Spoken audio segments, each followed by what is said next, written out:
pasa el tiempo, ¿no? A veces sentimos que vuela o que no pasa más, porque como todo el mundo sabe, el tiempo es relativo. Con el dólar pasa algo parecido. Hace un año cumplía 17, para marzo de este año ya valía 21, en mayo Carrió lo saludó para los 23, después pasó por el club de los 27 y esta semana ya rompió la barrera de los 32. El dólar es como la vida, se abre camino. Y a este ritmo la semana que viene ya va a estar al doble que hace un año. En cualquier momento podemos empezar a contar el tiempo en años dólar, como cuando calculamos la edad de los perros. ¿Quién te dice? Al final quizás saquemos algo positivo de esta mega devaluación, una manera de quitarnos años, se abra camino y encontremos un ajuste de edad. Te lo regalo, Dujovne. Y al final el Senado le regaló al juez Bonadío la autorización para allanar los 3 domicilios de Cristina Kirchner. La sesión tuvo sus altibajos, pero quizá los mejores pasajes fueron los que dejó la mismísima expresidenta. Basta que yo diga algo para que salten como leche hervida. Pero no, senadora, justamente estaba tratando de decir que... No me arrepiento de nada de lo que hice. Está todo su derecho de no arrepentirse. Tal vez se hubiera habilitado antes a la justicia a intervenir, no se hubiera armado tanto circo. ¿En serio? Bueno, es una opinión igual. Ahora, llamó mucho la atención que el vestidor tuviera una puerta blindada. ¿Eso por qué? No voy a entrar en esas cosas, no voy a entrar... Ah, está muy bien, está muy bien, está muy bien. Si no quiere entrar, una puerta blindada parece la mejor opción. Incluso en medio de tanto histrionismo, quizás la intervención más elocuente de la sesión haya sido la del director de cámaras del Senado. Si mañana o este momento un rayo me partiera y de mí quedaran solamente esparcidas las cenizas, hay algunos que no llegarían igual nunca por el voto popular a presidente. Hay algunos que no llegarían igual nunca por el voto popular a presidente. Mirá que podía haber ponchado a cualquier otro, ¿eh? En fin, los allanamientos duraron todo el fin de semana y de lo que se encontraron todavía se sabe muy poco, pero ayer el asunto dio un giro inesperado. Empleadas domésticas que limpiaban el departamento de Recoleta sufrieron irritación en la piel y los ojos. En el hospital les dijeron que habían sido expuestas a un tóxico de contacto. Los médicos les recomendaron a la presidenta y a sus allegados que no vuelvan más al departamento. La respuesta del jefe de la Policía Federal fue contundente. No dejamos veneno ni micrófonos. ¿Micrófonos? ¿Quién dijo micrófonos? Este tipo de aclaraciones no ayudan a darle transparencia a la ya opaca imagen de la Policía Federal. Es como decir, no lo hicimos ni lo volveremos a hacer. Donde se portó bien la policía fue en la curiosa movilización del 21A de la semana pasada. Y digo curiosa no por su estrato social ni por el número de manifestantes que había, sino porque todavía hoy no termina de quedar claro a quién apoyaba la marcha. Ni siquiera había mucho acuerdo sobre lo que pedían. De lo que sí estamos seguros es de a quién odiaban. ¡Que devuelva lo robado! ¡Y si no, que comparta! Necesito que le saquen los desafueros a Cristina. Ya no damos más. Tienes que de robar. Te robaste toda la Argentina, maldita. Vos y tus hijos. Busquen la plata en el mausoleo de Kirchner. Esta señora, o sea, no solo sabemos que robó todo, que se llevó todo, sino que encima nadie puede negar que mató a Nisman y hasta está la duda de qué pasó con el marido. ¡Presa! ¡Presa! ¡Presa! ¡Presa! ¿Entendés? Bueno, tenemos el dulce de leche, el colectivo, Maradona, Messi, Ginóbili y ahora podemos agregar a la lista otro invento argentino. La oposición a la oposición. Claro, lo que pasa es que es más fácil encontrar la paja en el ojo ajeno que la viga en el propio. Le pasó también a la ministra de Educación de San Luis, que se filmó después de fumarse un porro durante sus vacaciones. En un país donde la marihuana es legal, tan legal como acá lo es el vino. Pero bueno, la ministra lo compartió en un grupo, algún nabo lo filtró a la tele y la indignación popular no se hizo esperar. Siempre listo para la demagogia, Adolfo Rodríguez Sá le pidió la renuncia a través de un video público, cuando bien podría haberlo hecho en privado, en una oficina. Y la ministra presentó la renuncia nomás, porque claro, todo el mundo sabe que fumar un porro de vacaciones en un país donde la marihuana es absolutamente legal es mucho más grave que desviar millones y millones de dólares a guaridas fiscales offshore.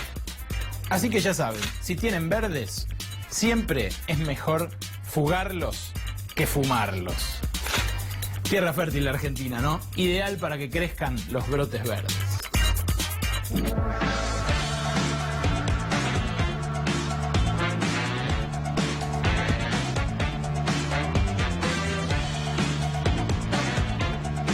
Buenas noches. noches, bienvenida, bienvenido. Es nuestra manera de sobrellevar esto, con un poco de humor, permitínoslo, porque creemos que a vos también te va a hacer algo bien.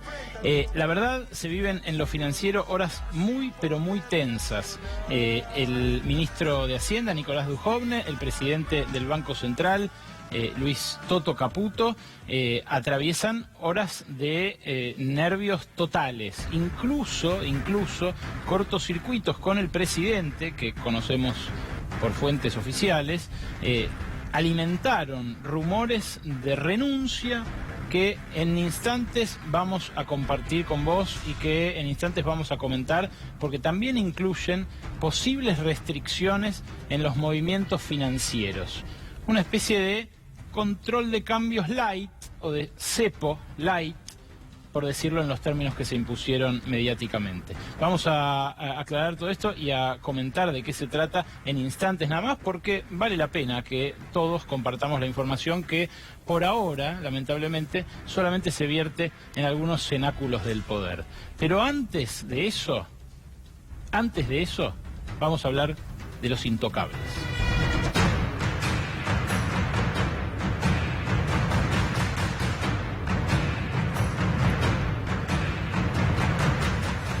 Imagínate un magnate multimillonario, dueño de una de las 3 principales fortunas de un determinado país. Ese magnate un día se sube a un escenario y admite en público, delante de 150 personas, haber ordenado el pago de una coima.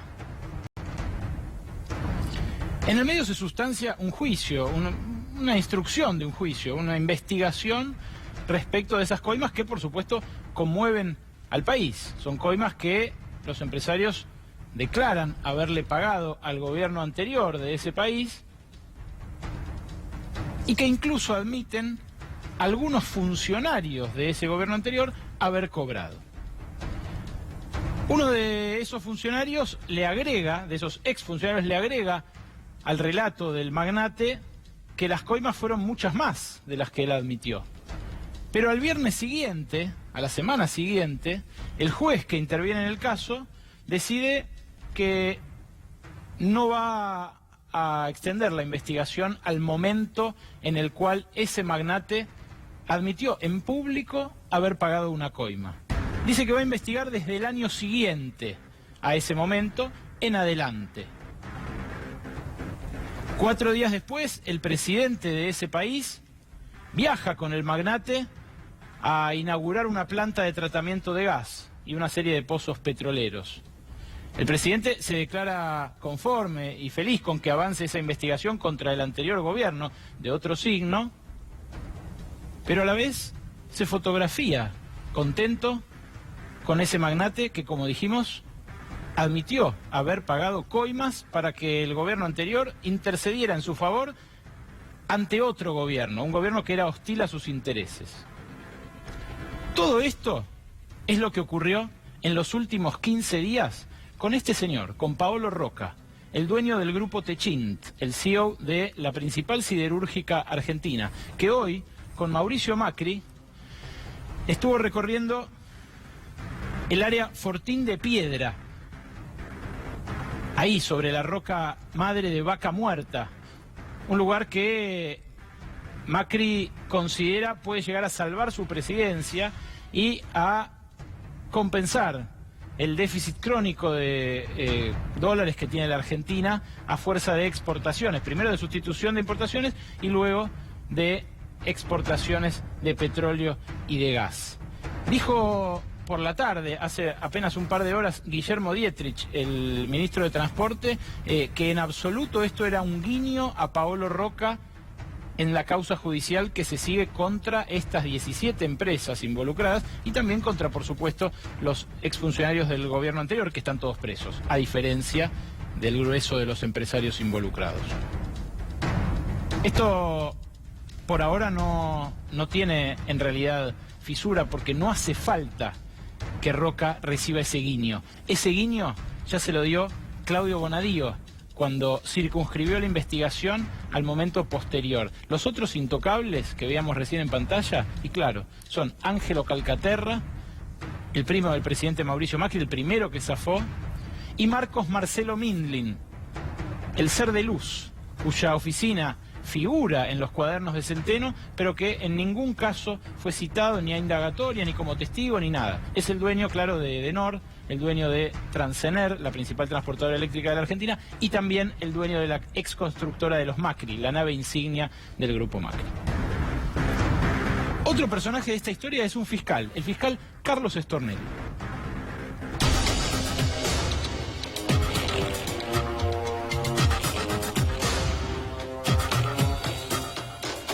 En 2007, Carlos Stornelli era fiscal. Todavía no habían sido las elecciones de gobernador que ungieron a Daniel Scioli como mandatario bonaerense y que lo llevó en aquel momento como ministro de Seguridad. Sí, el fiscal Stornelli, el que está ahora habilitándole la condición de arrepentidos a todos quien quiera acercarse a tribunales a declarar contra Cristina Kirchner y contra los funcionarios del gobierno anterior, fue el ministro de Seguridad de Daniel Scioli en aquel primer gobierno. También fue jefe de seguridad de Boca, gracias a los oficios de Mauricio Macri y de Daniel Angelici. Un hombre que sabe ubicarse y reubicarse en función de para dónde soplan los vientos del poder. Pero allá por 2007 había estallado un caso de corrupción que prometía bastante escándalo. Era en el final del gobierno de Néstor Kirchner y el caso se llamó Skanska, por una contratista que iba a hacer un gasoducto que al parecer lo había ganado mediante coimas. Digo al parecer porque aquel juicio quedó en la nada. Y ese juicio quedó en la nada, en parte, por una infidencia que hizo Stornelli al entonces ministro del Interior, Aníbal Fernández. Y por eso es que ahí los veían a Stornelli y a Aníbal Fernández hablando por teléfono entre sí. La charla podría haber sido parte del anecdotario, pero lo curioso es que terminó plasmada en el texto de un decreto. El decreto que asfaltó la impunidad en el caso Skanska, que terminó de cerrar toda esa investigación y que hizo que, bueno, se olvidara, quedara allí en el final. Lo digo porque en los allanamientos que se están sustanciando por estas horas, hay un montón de elementos que dan a pensar que lo único que persigue el dúo del fiscal y el juez, el dúo Stornelli-Bonadío, es el impacto mediático de ahora, el impacto mediático inmediato. Si no fuera así, tendrían más cuidado de que ocurran nulidades o pedidos de nulidad como este que ocurrió en el caso de Skanska. Miren el decreto que en mayo de 2007 firmó Néstor Kirchner luego de esa conversación entre Stornelli y el entonces ministro del Interior Aníbal Fernández. Ahí lo tienen para poner en pantalla. Es el decreto 539-2007. Es el 16 de mayo de 2007. Y fíjate lo que dice. Esto es increíble. Yo nunca vi un decreto que dijera esto. Dice, en el día de la fecha, en comunicación telefónica con el señor ministro del Interior, el fiscal Stornelli, tras manifestarle que colaboraría con la campaña de Scioli, le expuso además, me los llevo puestos a Madaro y a Ulloa, que eran el jefe del Enargás en ese momento y el de Nación Fideicomisos, que financiaba ese gasoducto que iba a ser Skanska. Y le dice que se los llevaba puestos en virtud de una grabación que había escuchado. Claro, ¿qué dice el decreto al final? Que los echa a Madaro y a Ulloa. ¿Y qué hicieron inmediatamente después de eso? Y pidieron la nulidad de la grabación que Stornelli le había deschavado a Aníbal Fernández. Esa conversación existió y quedó plasmada en el decreto. ¿Será más cauteloso esta vez Stornelli? Esperemos que sí. Pero había prometido hablar del dólar y quédate porque hoy tenemos acá, vamos a charlar en un ratito con Claudio Lozano sobre el juicio penal que le inició al gobierno por el acuerdo con el FMI para tratar de anular el acuerdo con el FMI. Y quédate también porque Noé Barral Grijera tiene un informe que te va a impactar sobre cómo el gobierno le quiere transferir a las provincias el peso del ajuste y cómo eso va a llegar directamente a tu bolsillo, en tarifa social, en boleto de colectivo, y en una serie de cosas más que de verdad vale la pena que te quedes. Decía, ¿por qué nuestro hashtag de hoy es mendigos? Porque no lo decimos nosotros, lo dice el dibujante de La Nación, Alfredo Sabat. Nuestro gobierno está postrado mendigando.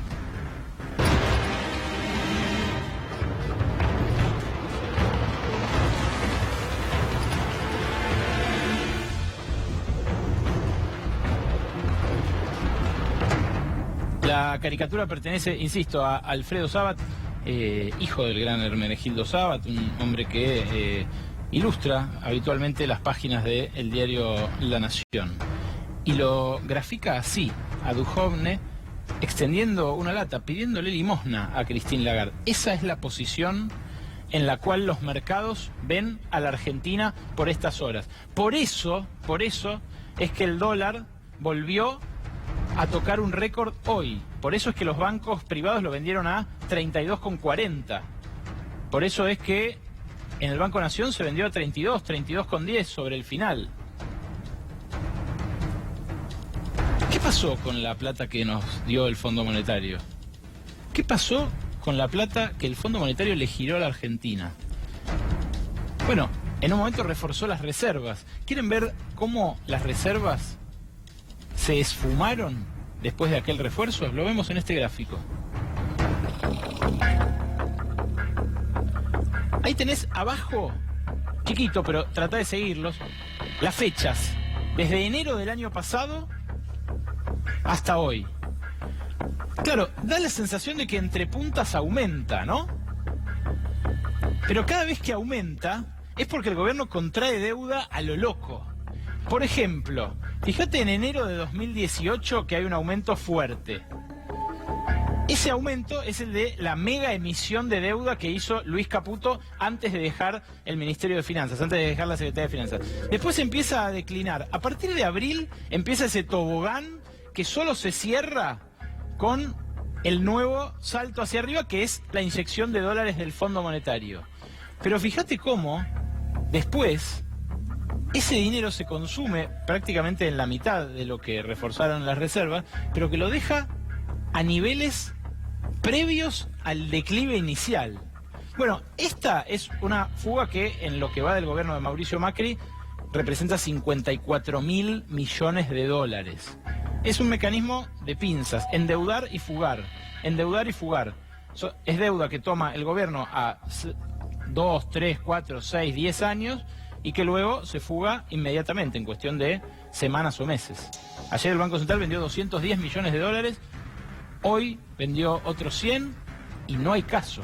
El dólar no para de subir. Ya no le pueden echar la culpa a la rupia india, a los problemas del real brasileño, no le pueden echar la culpa tampoco a la lira turca. No, es el peso el problema, es el peso el que se está evaporando en su valor. ¿Y quién se compra esas reservas que cada vez uno mira para atrás y las ve baratas? Porque el que hoy quería comprar dólares mira para atrás y ve que en abril alguien compró a 21, en mayo alguien compró a 23. Hace un mes y pico alguien compraba 27. Bueno, fue cambiando. Mirá en este gráfico, que es información oficial del Banco Central, qué grupos de compradores se están comprando los dólares que el gobierno toma prestados en el exterior. Fíjate, en mayo de 2018... los más grandes, los que compraron más de 500.000 dólares, estamos hablando de compras para atesoramiento, lo que técnicamente se llama formación de activos externos, es la fuga, es comprar dólares para atesorar, para sacar del sistema financiero. 27% de los dólares vendidos en mayo fueron a gente que compró más de $500.000. Y el 42% fue a gente que compró más de $10.000 en el mes y hasta $500.000.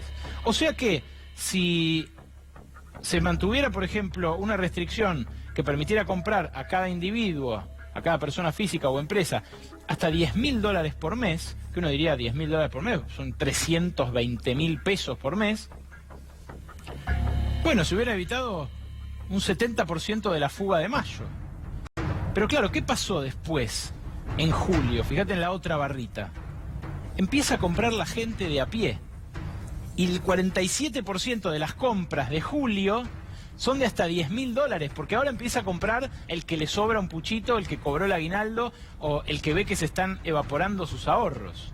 Aún así, las compras de individuos que adquieren más de $500.000 representan 1 de cada 5 dólares fugados en julio. Es realmente algo que el gobierno va a tener que atender de manera inmediata. Por eso decía que las versiones de control de cambios arrecian en la City, porque la verdad, como dijo Melconian la semana pasada, el gobierno tenía un plan A, el gradualismo, llamado gradualismo con deuda, con endeudamiento acelerado. Después tuvo un plan B, el Fondo Monetario. Ya se acabó. Los mercados le están diciendo que no alcanzó. Ahora está tratando de desplegar un plan C. Macri va a ir incluso a Wall Street a seguir pasando esa latita a ver si consigue algo. Ese es el plan C. Mendigos. Y el plan D es el cepo. Es el cepo light. Es lo que Melconian llamó lo coercitivo. Es empezar a prohibir que se sigan dolarizando los grandes apostadores del mercado financiero, que ya queda claro que le dieron la espalda a Mauricio Macri de manera categórica. Recibimos para nuestro cafecito de hoy a Claudio Lozano.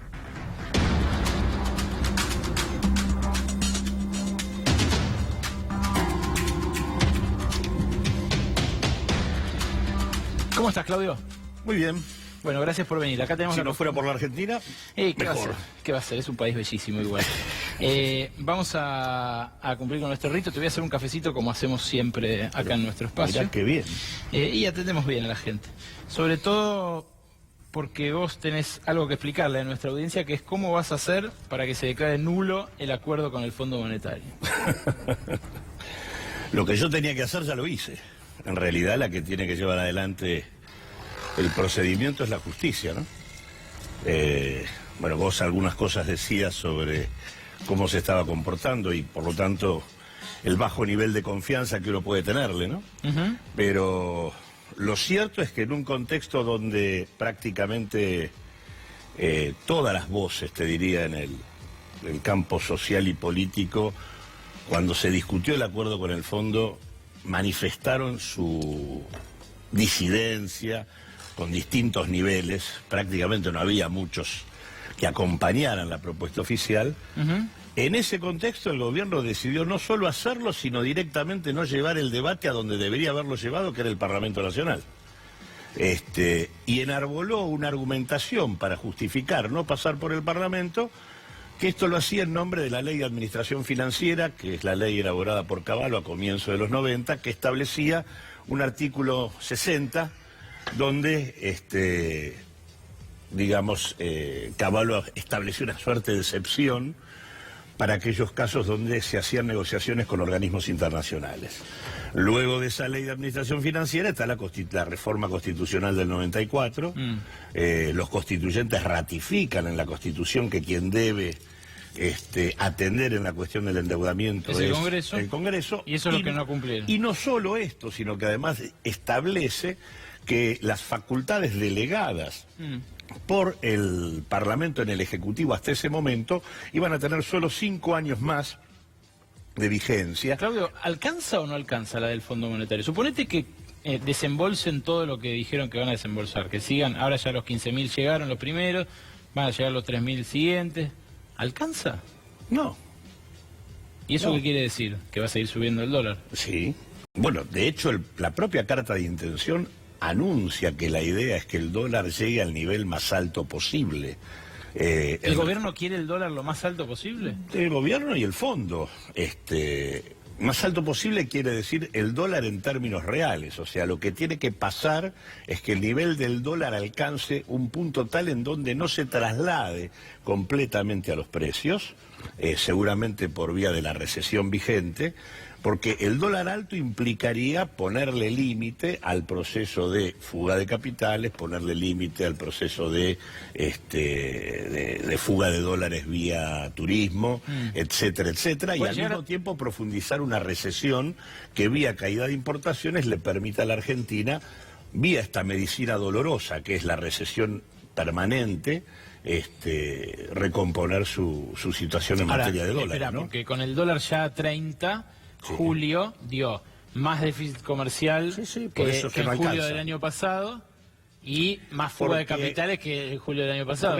Por eso digo que no alcanza y que en realidad todavía... ¿Cuánto alcanza?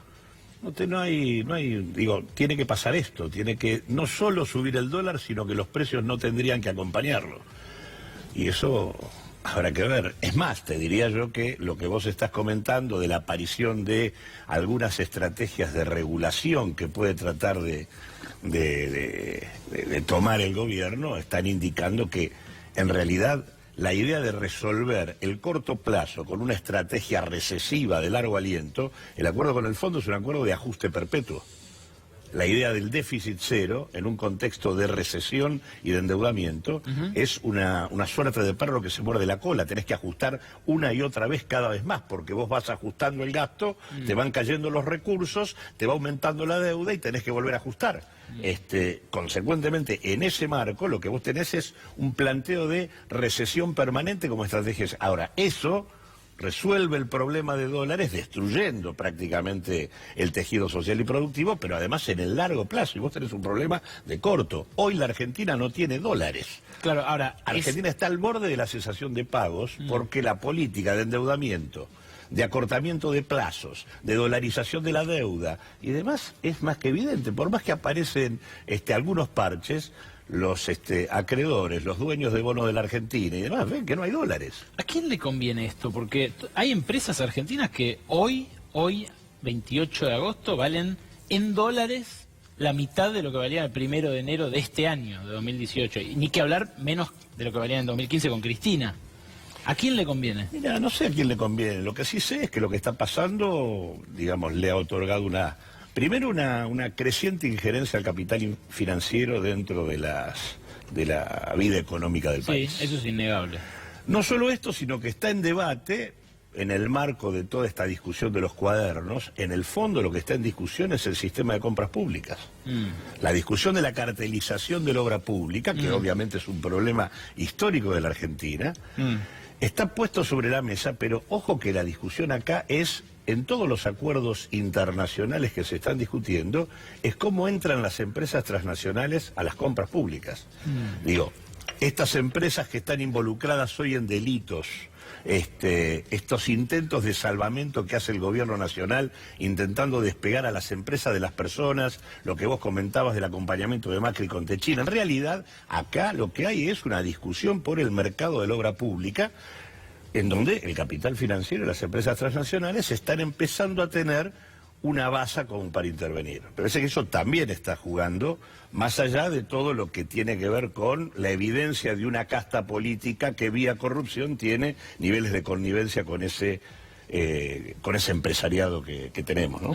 Última, Macri dijo que lo juzguen por la pobreza. Esto, ¿qué impacto, si vos decís? Creo que va a ir preso. Digo, si lo juzga por la pobreza va a ir preso. Y yo te diría que el último trimestre, digamos, tranqui que han tenido es el primer trimestre del 2018, pero ya el segundo le da caída prácticamente de 3 puntos de la economía. Gracias, Claudio, por venir a Brotes Verdes. No, gracias a vos. Quédate vos porque en instantes te voy a mostrar. El jueves estuve con Juan José Aranguren, con el señor Tarifazo. ¿Y saben qué? El que sabe, sabe. ¿Te acordás que Aranguren había dicho en marzo de este año, que no iba a repatriar su dinero porque el país no le daba confianza? Bueno, le pregunté el jueves cuando lo vi. En un ratito vas a ver la respuesta. Y en un ratito vas a ver también cuánto ganó con la maxi evaluación. Pero antes, Noelia Barral Grijera y cómo el ajuste al que apunta Nicolás Dujovne para tratar de conseguir esos dólares que no le vienen, que le faltan, empieza a llegar de manera muy acelerada a tu bolsillo. Buenas noches, ¿no? Buenas noches, Ale, ¿cómo estás? Efectivamente, empieza a llegar de manera acelerada porque se viene discutiendo desde hace unos meses de cara al ingreso del presupuesto 2019 en el Congreso. Se viene discutiendo la nación, traspasarle gastos a las provincias. Esa es principalmente la línea que está siguiendo Cambiemos en esta discusión. ¿Y qué gastos le quiere traspasar a las provincias? Bueno, la línea que viene siguiendo el gobierno es: nada de lo que sea gasto en las provincias, nada de lo que sea gasto distrital debería quedar en bolsillo de la nación. Pero para. ¿Qué quiere decir traspasar? Porque Esa es una gran pregunta. claro, bueno, Noé se la pasa en los pasillos del Congreso, es cronista parlamentaria, y ahí es donde está discutiendo quién ajusta. Exactamente. Este mes, porque en menos de un mes se vota el presupuesto. En 2 semanas tiene que entrar a la Cámara de Diputados. ¿Qué es traspasar? Bueno, la Nación dice, este gasto, por ejemplo, la tarifa social que estoy pagando yo como Nación, pero la verdad lo están usando ciudadanos de la provincia de Buenos Aires, de la provincia de Córdoba, de la provincia de Chubut, debería pagarlo la provincia. Se lo voy a traspasar. Pero los que viven en la provincia de Chubut también son argentinos. Bueno, todos somos argentinos por igual, digamos. Y La Nación gasta en toda la Nación y las sí. provincias gastan superponiéndose con ella en las provincias. Pero en un presupuesto de ajuste hay que ajustar y esto es lo que decidió el Gobierno Nacional para ajustar. Traspasarle a las provincias gastos de tarifa social, fondo de incentivo docente. El Fondo de Incentivo Docente que nació en el 98 al calor de la Carpa Blanca. Subsidios al transporte que no solo van a impactar en provincias, sino también en municipios. Córdoba, la ciudad de Córdoba, el municipio de Córdoba, recibió el año pasado más de 1.700 millones de pesos en subsidio al transporte, incluyendo el subsidio a los combustibles. Y también, por supuesto, la revisión de todo lo que tenga que ver con los pagos que hace ANSES. Asignación universal, los regímenes de discapacidad, el plus por zona desfavorable. Bueno, esto lo intentaron hacer por decreto y dieron marcha atrás. No dieron marcha atrás del todo. Abrieron una instancia de negociación que dura un mes. Esa instancia se vence la semana que viene. Y vuelve a decir el gobierno, los regímenes de zona desfavorable tienen que desaparecer. Te voy a mostrar en algunos casos puntuales cómo puede terminar impactando este recorte en, por ejemplo, una jubilada que recibe la tarifa social para pagar su consumo de energía eléctrica. Mira, esta es la factura de una jubilada que recibe la tarifa social, ahí ves. Sí. Consumo muy bajito, 1.106 pesos en total, sí. Y recibe tarifa social por casi 250 pesos. Entonces termina pagando esa cifra con los 250 pesos restados. Si le sacan la tarifa social, ¿sabes en cuánto le estaría impactando?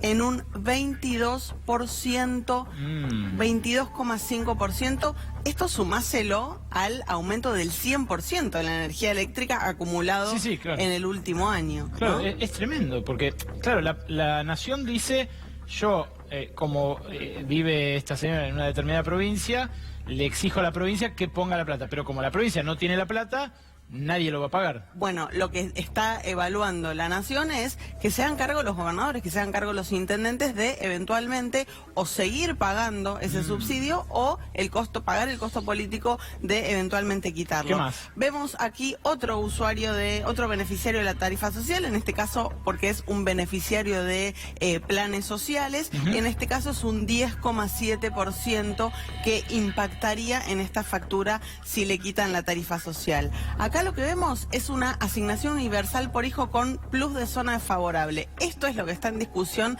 en este momento, lo que se vence la semana que viene y lo que el gobierno insiste, no puede haber plus por zona desfavorable, tienen que cobrar todos lo mismo. En este caso es una asignación universal por hijo en la Patagonia. ¿Sabes cuánto le representa el plus por zona desfavorable? No, ¿cuánto? Le representa 10,7%, pero además cobra un plus porque tiene un hijo discapacitado. Como están en revisión todos los regímenes especiales de ANSES, hay temor también de que esto empiece a temblar. Y eso implica un 35% en esta asignación universal por hijo, que son 14.600 pesos mensuales. Bueno. Ahí tenés el total, ¿no? La verdad que son ejemplos tremendos. Estamos mostrando...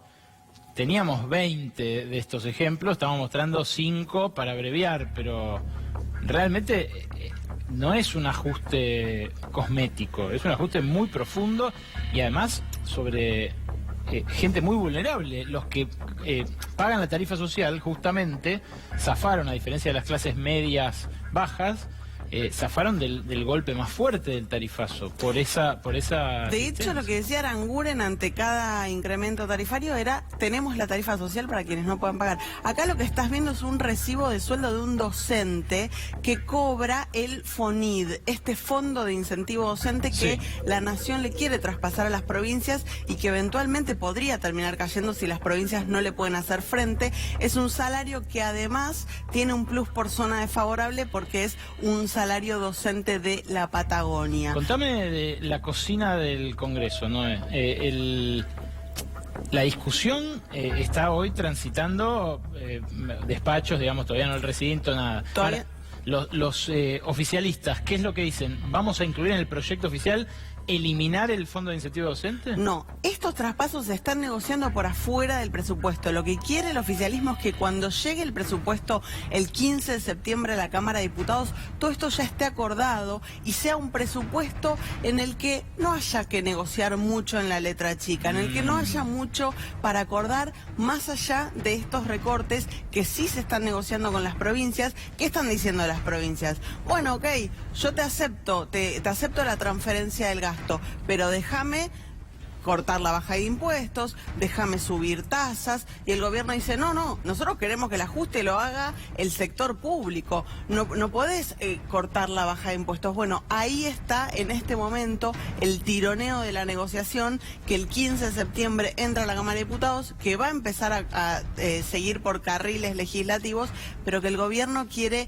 limitarlo. ¿Por qué? Porque para el gobierno el presupuesto 2019 es una señal política que le quiere dar al FMI de que todavía, y a pesar de que tiene minorías legislativas, puede sacar una ley en el Congreso.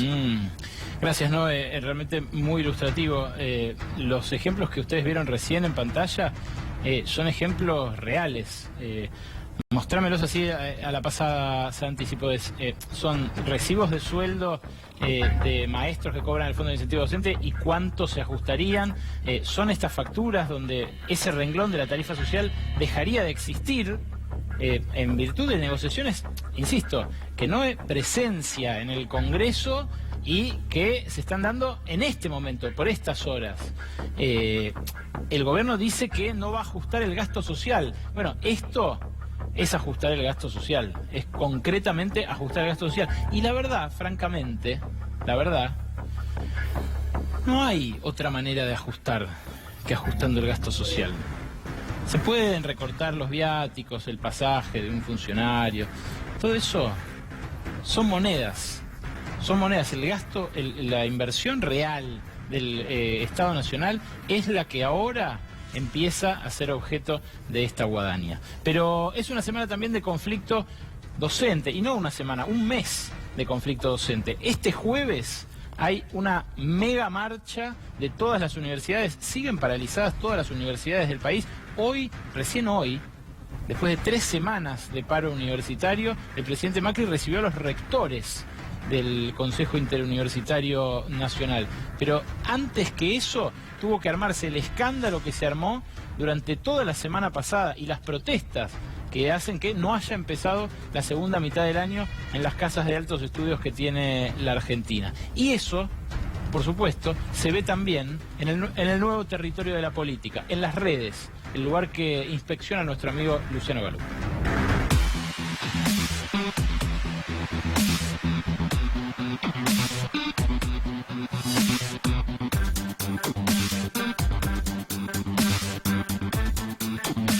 ¿Cómo que información falsa, Galú? Buenas noches. ¿Cómo estás? Bien. Información falsa. ¿Cuál fue la respuesta del gobierno a todo esto que vos venías describiendo? Por ahora, información falsa y no mucho más. No hubo grandes declaraciones, salvo hoy Finocchiaro, que salió a hablar de una alianza kirchnero-trotskista. Sí, curioso. Información falsa. ¿Cómo falsa? Vamos a ver qué salió a responder el gobierno a partir de varios funcionarios públicos. Salieron a decir: informate. Y vemos un tuit, en este caso de Iván Petrella, pero se repitió en varios funcionarios, en el cual compartían una serie de información que ninguna de los datos que dicen ahí son ciertos. Y vamos a concentrarnos en uno particularmente como para poner un ejemplo y poder graficar más y que entiendan desde las casas de qué estamos hablando. Mirá el número de docentes por alumno que dice Petrella en esa información que tienen las universidades nacionales. A ver. 8 alumnos por docente. ¿Sabés cómo hicieron esa cuenta? ¿Cómo? contaron los alumnos y los dividieron por la cantidad de docentes. Entonces, Pero los alumnos van a varios docentes distintos. claro, cursan varias materias. Sí. Entonces, eso debería multiplicarse por 2, por 3, por 4. La verdad es que, por ejemplo, en la UBA hay 30 alumnos por docente y el promedio de universidades nacionales son 22. Decidieron compartir esa información y la respuesta fue información falsa. Y ahí tenemos un tema, porque generalmente discutimos fake news o información falsa a partir de redes sociales. Las redes sociales son el eje del mal en el mundo de las fake news. Pero ¿qué pasa cuando son los funcionarios públicos los que comparten información falsa? ¿Qué pasa? Bueno, ahí se altera y se complica mucho el debate público. O sea, si vos entras a un conflicto a discutirlo partiendo de difundir información falsa como funcionario público, estás lesionando el debate público, estás lesionando la democracia, el deliberar, estás evitando confrontar con argumentos sólidos con la otra parte. Lo cual también agiganta la grieta, porque del otro lado lo que genera es... Vos che, mentís, no te creo, claro, listo, no no discutimos, te creo, tiro bueno, piedra. ¿Y cómo estamos en el último tiempo? Así, o sea, estamos distanciados y con esta imposibilidad de decir, bueno, no es verdad eso, no son 8 alumnos por docente. ¿Sabés qué es lo curioso de este tuit? Que se cerraba diciendo, chequea la información que compartís. O sea, si la chequeaban no compartían eso, no compartían los datos que están dando. Están dando datos, por ejemplo, de que la inflación, de que el presupuesto empata al presupuesto del año pasado sin contar la inflación. O sea, muy débil los argumentos y complicados que la voz oficial sea falsa en términos de los números que se muestran. No, bueno, si mirás el dato presupuestario, el presupuesto de 2018, la partida de universidades nacionales aumenta 25% del año pasado a este. ¿La inflación fue? Y la inflación va a ser por lo menos del 32%, están difundiendo si 32 o 35. Entonces ahí hay una mordida grosa. Bueno, ¿y qué generó eso? Una tendencia en Twitter. Vamos a ver, porque a partir de esa información que se empezó a compartir en... bueno, ya fuimos directo al video, lo que hicimos fue, ¿qué pasa en Google? O sea, ¿qué se está buscando alrededor de universidad? Pusimos solamente un tema, universidad, y fuimos a ver qué es lo que está circulando alrededor de ese tema, y descubrimos algo bastante particular. Lo que la gente googlea. Lo que la gente googlea, pero los que escriben universidad, acá puede pasar cualquier cosa, programas de estudio, dónde estudiar, bueno, no.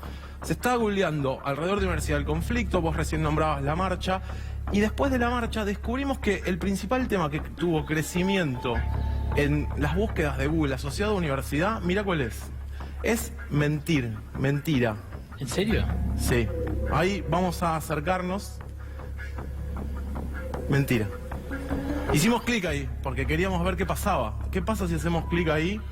Bueno, cuando hacíamos clic en ese link, ahí lo que tenemos son las búsquedas asociadas, lo que vemos es obviamente la marcha, y vemos que ahí abajo dice Vidal Universidades. ¿Por qué Vidal? ¿Qué tiene que ver ¿Te Vidal? acordás que Vidal había dicho que los pobres no llegan a las universidades del conurbano? Sí. Bueno, entonces quisimos ver qué había dentro de la palabra mentira. Los 3 primeros resultados, Vidal.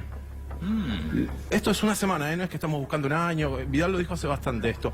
Pero esta idea de que el debate público gira alrededor de la mentira y de que tenemos un problema alrededor del relato de la política porque se usa información falsa y no se dice la verdad, bueno, afecta el debate de una forma bastante particular y agrieta las posiciones. Es horrible, Lucho, porque estamos sorprendidos todos todo el tiempo por Donald Trump, porque ahora Donald Trump, por ejemplo, acusa a Google de censurar a los medios conservadores y republicanos. Ahora, acá lo que estamos viendo no es una acusación, estamos viendo lo que la gente googlea. La gente googlea. O sea, lo que vos te pones enfrente de la computadora en la más absoluta intimidad, no proyectado en ninguna red social, nada, y lo que pones. Y lo que pones es, cuando hablas de universidad, buscás cuál fue la mentira en torno a la universidad. Eso esta última semana. Eso esta última semana. Y cerramos con la placa que te comentaba. La intervención de funcionarios públicos en la esfera pública en red, en Twitter, en las redes, generó esta tendencia que era universidad pública por siempre, que era un intento oficial de decir que defendían la universidad pública. Todo esto estuvo generado, el tuit que veíamos antes era del 23 de agosto, esta tendencia fue del 24 de agosto, tuvo casi 18.000 tweets, casi 20.000 tweets, pero lo que generó es de nuevo esta idea de que en las redes la discusión está encerrada o encapsulada en burbujas de sentido. Los que defendían la universidad pública, los que para el gobierno defendían la universidad pública, se centraron en esta discusión. Muy notable, muchas gracias, Un gusto, Luciano Galup, por favor. Les había prometido la charla con Juan José Aranguren. ¿Y por qué? porque el que sabe, sabe.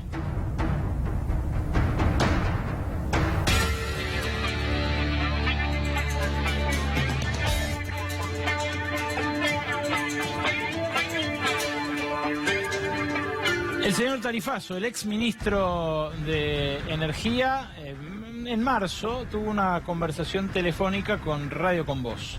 En ese momento le preguntaron por el patrimonio que él había declarado en su declaración jurada 2017, en realidad en la 2016, que se publicó en 2017, y en esa declaración él tenía el 88% de su patrimonio en el exterior. Declaraba tener el 88%, repito, el ministro de Energía. Nosotros hemos mostrado que casi todo el gabinete tiene activos en el exterior, los declaran ante la Oficina Anticorrupción, y el caso del ministro de Energía era, junto con el de Duhovne, por ejemplo, uno de los más extremos de cantidad de fondos en el exterior dentro de su patrimonio. Bueno, Aranguren en ese momento, cuando le preguntaron si lo hacía por una decisión personal o en función de las condiciones en las que se desenvolvía la economía argentina, respondió que todavía no estaba la confianza, que todavía no estaba todo listo como para que él repatriara esos fondos. Para que no me creas a mí, te pongo el audio directamente, escuchalo. Si usted repatrió parte de los fondos o lo sigue teniendo allá declarado, todo, digo, no digo, o sea, llegar, pero sí no tengo problema de contestarle, más allá de que eso es una decisión particular, todavía lo sigo teniendo, veré en el momento, pero son todas discusiones totalmente distintas. Eso tiene que ver con la confianza que hemos perdido en la Argentina. Bueno, pero a medida que recuperemos la confianza... O sea, no la recuperó todavía. No recuperó la confianza. Claro, era marzo. 2 meses después, Aranguren fue eyectado de su cargo. ¿Ustedes creen que repatrió ese dinero en esos 2 meses? ¿O que lo repatrió después? Bueno, nosotros teníamos la intriga. Entonces el jueves pasado, cuando reapareció Aranguren, después de varios meses de ostracismo político, le fuimos a preguntar. Fue en la Universidad de Itela. Y lo que nos respondió es lo siguiente. Usted decía quién podía prever un aumento del dólar como el que hubo. Usted en verano dijo por radio que no repatriaba sus ahorros íntegramente porque la Argentina no le generaba confianza todavía, y yo estaba presente en el estudio. La pregunta es, voy a contestar lo que ¿considera, me preguntaron. ¿considera que la corrida le dio la razón? Esa era mi pregunta. No, pues eso es una chicana en todo caso. La pregunta si la corrida me dio la razón. Yo lo único que digo es lo siguiente. Cuando a mí me preguntaron por qué tenía mis ahorros, que no es mi inversión, que es muy distinto, porque alguien dijo que como un ministro iba a tener... pedir que el dinero viniera a la Argentina para invertir en Argentina cuando tenía su dinero en el exterior. El mismo dinero que puedo tener en el exterior en dólares lo puedo tener en la Argentina en dólares, y es exactamente lo mismo, porque no está puesto en una inversión que sería estar apostando a un país distinto que es mi país. Eso también lo hacía porque tenía acciones de Shell. Como usted debe saber, después la vendió. Debe saber, en septiembre del 2016, y con acta de escribano público ante una sugerencia de la Oficina Anticorrupción, no una obligación, no tenía y no tengo, si tuviera la obligación de hacerlo, decidí vender las acciones de Shell para evitar cualquier tipo de potencial conflicto de interés. Lo que yo dije en ese momento es que es una decisión personal que la tomé en su momento, que era para proteger los ahorros de una familia, y que la decisión la iba a tomar cuando a mí me pareciera conveniente. ¿Ahora le parece conveniente? Yo no soy funcionario público. ¿A usted le parece conveniente lo que hace con su vida? Sí, lo mismo pasa conmigo. O sea, infiero que no le parece conveniente. Es un tema que es para mi familia y para mí. En la última actualización de su declaración jurada, Aranguren dejó constancia de que efectivamente mantuvo en el exterior esos ahorros. La hizo bien. Claro, uno podría cuestionarse si un ministro puede decir que defiende a su familia al mantener en el exterior el patrimonio que de alguna manera él define cuánto vale como ministro. Pero bueno, así las cosas, si se pone en el plano de la decisión personal, me temo que mucho no va a cambiar. Lo de Aranguren es solamente un botón de muestra y en todo caso él se aviene a contestar esa pregunta porque ya no es ministro. Y ahora sí puede decir, y es una decisión personal, y lo decía con bastante desparpajo también cuando era ministro, pero realmente ahora que no lo es, no hay nada que lo condicione a la hora de mantener su dinero afuera. El patrimonio de Aranguren, según su última declaración jurada, es de 144 millones de pesos, de ellos 110 millones de pesos están en el exterior. Probablemente no le duela a él en la misma medida en la que te duele a vos el aumento de tarifas de los servicios públicos tan empinado de los últimos meses. Quédate porque nos queda un cierre todavía de Brotes Verdes. ¿Y quién te dice? Nos entra un yo no te lo dije.